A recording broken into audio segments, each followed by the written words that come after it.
რამდენად რეალურია საქართველოს მოქალაქეებისთვის ევროკავშირში ვიზო მიმოსვლის შეჩერება. ამჯერად საქართველოსთვის ვიზა ლიბერალიზაციის შეჩერების საკითხს ევროკავშირში პოლონეთის პრემიერ-მინისტრი დონალდ ტუსკი ლობირებს. საქართველოში ევროკავშირის ელჩმა პაულ ჰერჩინსკიმ დღეს თქვა, რომ ბოლო პერიოდში საქართველოს ევროკავშირს შორის გაუარესებული ურთიერთობების ფონზე ვიზა ლიბერალიზაციის გაუქმების საკითხი განხილვის საგანია. თუმცა ჰერჩინსკიმ განმარტა ისიც, რომ ამ ეტაპზე ეს გადაწყვეტილი არ არის და წევრი ქვეყნების უმრავლესობა საქართველოსთან უვიზო რეჟიმის გაუქმებას ეწინააღმდეგება. Since several years, Georgia ბოლო პერიოდში უკვე თითქმის 1 წელია სამწუხაროდ ევროკავშირის საქართველოს ურთიერთობები კარგად არ მიმდინარეობს. მე ღიად ვეუბნები ქართველ ხალხს, რომ ურთიერთობები ახლა ყველაზე დაბალ ნიშნულზეა და უკვე მრავალი თვეა მიმდინარეობს განხილვა. რა ნაბიჯები უნდა გადადგას ევროკავშირმა იმ ქმედებების გადაწყვეტილებებისა და კანონმდებლობის საპასუხოდ, რაც საქართველოს ხელისუფლება ახორციელებს და რაც ქვეყანას ევროკავშირისგან აშორებს. ამ კონტექსტში ბუნებრივია ჩნდება კითხვა, არის თუ არა ის პრივილეგირებული ურთიერთობა, რომელიც საქართველოს აქამდე ევროკავშირთან ჰქონდა კვლავ დამსახურებული. ამ თემაზე წევრ ქვეყნებს შორის ინტენსიური განხილვა მიმდინარეობს. ერთ-ერთი იდეა იყო ვიზო რეჟიმის შეჩერება, თუმცა ეს დამოკიდებულია წევრი ქვეყნების გადაწყვეტილებაზე. საჭიროა წევრი ქვეყნების 2/3-ის თანხმობა. ეს განხილვები უკვე მრავალი თვეა მიმდინარეობს. ტუსკის სიტყვები უბრალოდ კიდევ ერთი მოსაზრებაა. ამ ეტაპზე ეს გადაწყვეტილი არ არის. უნდა ითქვას, რომ წევრი ქვეყნების უმრავლესობა ვიზო რეჟიმის გაუქმების წინააღმდეგია, ძალიან მარტივი მიზეზის გამო. ჩვენ არ გვინდა, რომ საქართველოს ხელისუფლების გადაწყვეტილებებისა და კანონმდებლობის ფასი ჩვეულებრივმა ადამიანებმა გადაიხადონ. სწორედ ამიტომ გადავწყვიტეთ ამ ეტაპზე უვიზო რეჟიმი მხოლოდ დიპლომატიური და სამსახურებრივი პასპორტის მფლობელთათვის შევზღუდოთ, მაგრამ არა რიგითი მოქალაქეებისთვის.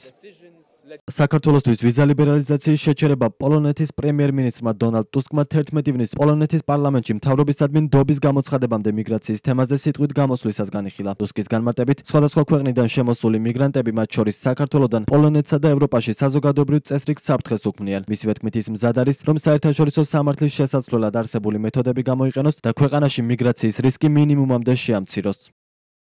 ჩვენ აუცილებელი უმრავლესობის მოგროვებაზე მუშაობთ, რათა საქართველოს შეუზღუდოთ ან შეუჩეროთ უვიზო მიმოსვლა სხვებთან ერთად. დიახ, ეს ჩემი მიზანია იმის გათვალისწინებით, რომ ქართველების მესამედი არის ხალხი, რომელსაც სურს ჩვენი ღირებულებების გაზიარება. თუმცა ვიცით პრობლემა რაშიც მდგომარეობს. ეს მხოლოდ საქართველოს არ ეხება. ბოდიშვუხდი იმ ქართველებს, რომლებიც შეურაცხყოფილად შეიძლება ეგრძნონ თავი. თუმცა ზოგადად მე ძლიერი მხარდამჭერი ვარ უვიზო მიმოსვლის აკრძალვისა იმ ქვეყნებისთვის, მათ შორის საქართველოსთვისაც, რომლებიც აღარ სცემენ პატივს ავტორიტარული ხელისუფლების შესახებ სტანდარტებს, ან რომლებისგანაც მიგრაცია პირდაპირ საფრთხეს უქმნის კანონსა და წესრიგს, როგორც ჩვენს ქვეყანაში, ისე ევროპაში.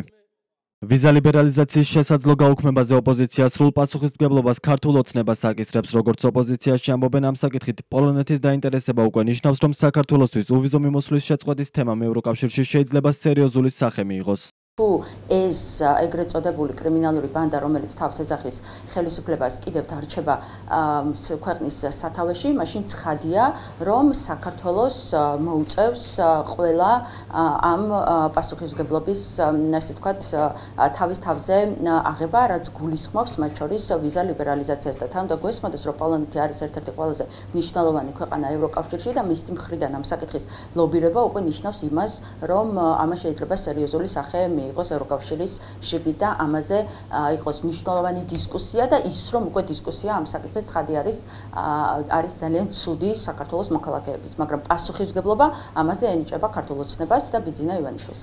დონალდ ტუსკის განცხადებას შანტაჟი და მუქარა უწოდა ქართული ოცნების პრემიერმა ირაკლი კობახიძემ. კობახიძის აზრით, ტუსკის სიტყვები საქართველოში პროცესების სხვაგვარად განვითარებას ემსახურება და დაამატა, რომ შანტაჟი ქართულ ხალხზე გავლენას ვერ იქონიებს.